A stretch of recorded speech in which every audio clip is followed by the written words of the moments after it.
Makati. Nandito kami ngayon ni Kuya Sak sa may beach. At ayan, tinignan niya yung kuya niya. Baka pupuntahan niya. At nakaligo na ngayon yung kuya ko na yan. Kaya bango na ang batutoy niyan. Yippee! Ayan. Kuya Sak.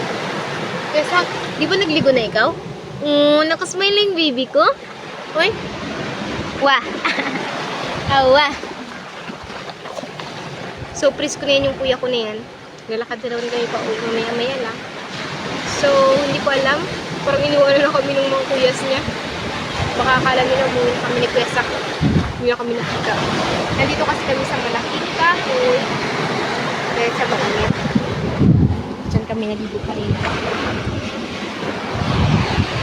Ayan ang aking bus. May BB bus. May BB bus. So, please ko na yan siya.